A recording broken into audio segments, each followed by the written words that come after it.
J'ai regardé l'épisode 4 de la saison 3 de Jujutsu Kaisen. En tout cas, moi, j'ai beaucoup aimé. J'ai beaucoup aimé l'épisode. Il y avait des personnes qui étaient mitigées, qui se plaignaient de l'animation, soi-disant. Mais moi, j'ai beaucoup apprécié l'épisode parce qu'il était concentré sur Maki, un personnage très intéressant, très fort, parce qu'elle est très forte physiquement, même si elle a des problèmes de vue.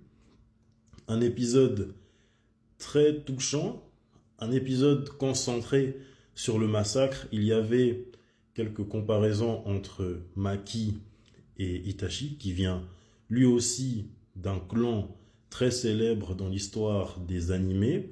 Et il y a aussi des comparaisons entre Maki et Toji. Et les deux viennent du même clan. Donc, c'est vrai que la comparaison entre Maki Zenin et Itachi Uchiwa, elles sont assez proches parce que les deux ont exterminé leur clan, mais les raisons sont différentes. Et ça, je vais m'expliquer après. Mais le fait de dire que le clan Zenin, c'est un clan, pour moi, je mets ça entre guillemets, parce que apparemment il y avait entre 50 et 60 individus dedans. Et ça, quand il y a entre 50 et 60 personnes, ça c'est juste une boîte qui est en train de tomber en faillite. Là où Itachi, il a exterminé près de 200 à 300 membres des Uchiwa. Apparemment, il y avait entre 200 et 300 membres dans le clan Uchiwa, et ça c'est un massacre plus musclé.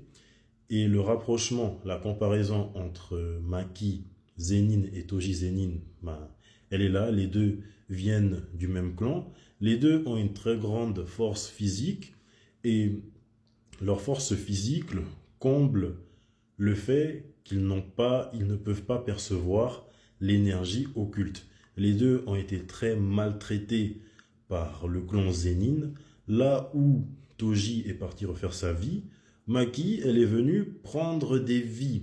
Et puis elle a tabassé comme il faut cette fraude de speedster de Naoya. Parce qu'apparemment, Naoya, c'était le speedster, l'être le plus rapide, pour traduire comme Flash, tous les héros les plus rapides, c'était le speedster du clan Zenin, et il s'est fait tabasser comme il faut, parce qu'apparemment celui-là, il peut se déplacer par 24 images par seconde, ce qui par 24 images de synthèse, ce qui de 24 images de couleur primaire, mais elle l'a tabassé comme il faut. En tout cas, la nouvelle intro, moi, je suis un très grand fan, 10 sur 10. L'épisode, il est vraiment touchant. Là, c'est la séparation.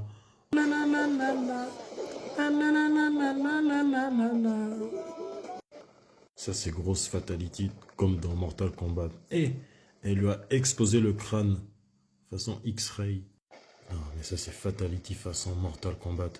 Elle lui a explosé le crâne et on voit le squelette façon Mortal Kombat. Néanmoins, j'avoue, la façon dont Maki a exécuté sa mère et le lieu où elle l'a exécuté, ça rappelle la façon dont Kakashi avait exécuté ses parents.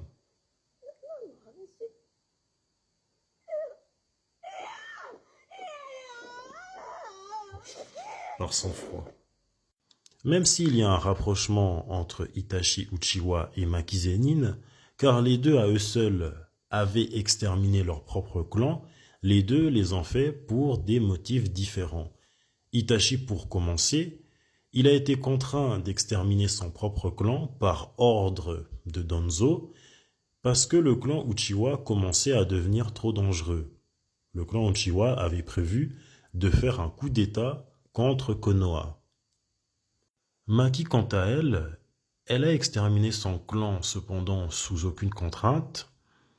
Elle l'a fait parce qu'elle subissait des abus répétés de son clan. En plus, la malheureuse cumule deux péchés.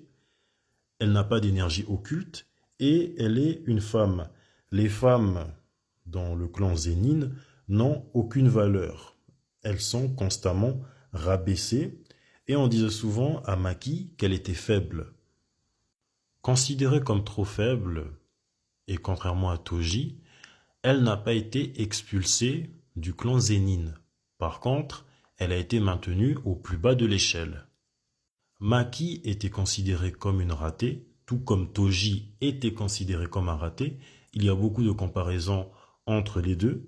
Les deux sont nés sans énergie occulte. Par contre, ils pallient leur manque d'énergie occulte avec une très grande force physique. Là où Maki a été très sévèrement pénalisé, Toji était moins pénalisé parce que celui-ci était un homme. Mais tout comme Maki, il était beaucoup humilié et rejeté. Cependant, contrairement à Maki, c'était impossible de contrôler Toji, car Toji était très dangereux. Donc le clan a décidé de l'effacer de l'histoire. Et si certains se demandent pourquoi Toji s'appelle Toji Fujiguro et non plus Toji Zenin, simplement parce que celui-ci, il s'est marié, sa femme lui apportait la paix et c'était une façon de tirer un trait sur son passé. Par contre, la performance foireuse de Naoya, le speedster le plus nul du clan Zenin, ce n'est pas sans rappeler la performance de Vif Argent dans Avengers, l'ère d'Ultron. Il était très nul, tout comme Naoya.